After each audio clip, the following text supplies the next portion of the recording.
of all, we need to know what is staining. So staining, it is the substance which gives color to the sample. For example, it enhances the visibility. So it enhances the visibility by applying some of the colors. So that color in microbiology is termed as staining.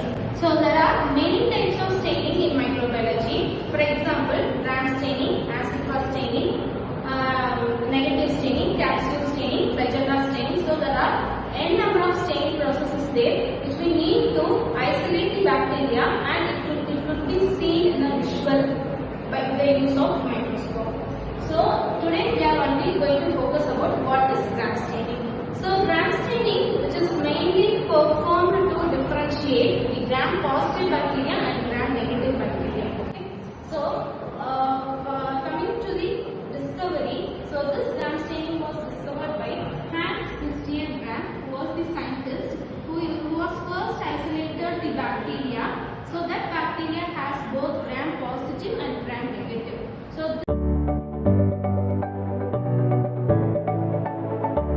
this staining mainly aims to identify both types of bacteria, gram positive bacteria and gram negative bacteria. So coming to the gram positive bacteria and gram negative bacteria, we need to know what is the difference between positive and negative. So gram positive bacteria, for example, our bacteria has so many number of cells, cell walls and cell organelles in their structure.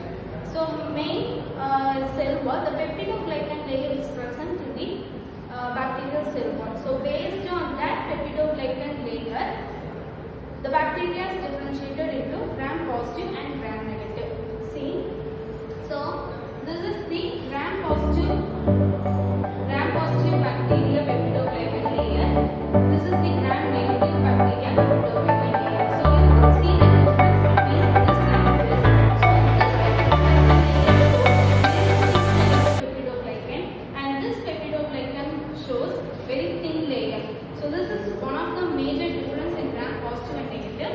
Gram positive bacteria shows thick layer of peptidoglycan layer, and gram negative bacteria shows thin layer of peptidoglycan layer.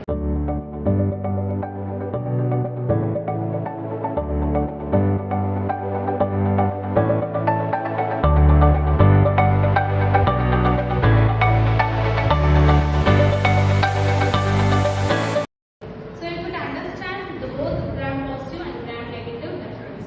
So to perform this staining, we need 4 main reagents which would give color to the bacteria. So by observing it in the microscope, we need to clear what is gram positive and gram negative. So coming to the 4 components, we are adding 4 main reagents. That is, first one, crystal violet, that is regarded as the primary stain, and this is the first stain we have to add in that staining procedure. And second one is gram iodide, which acts as mordant. So it just connects to the crystal violet and it acts as mordant. And so the third most important component is the ethanol.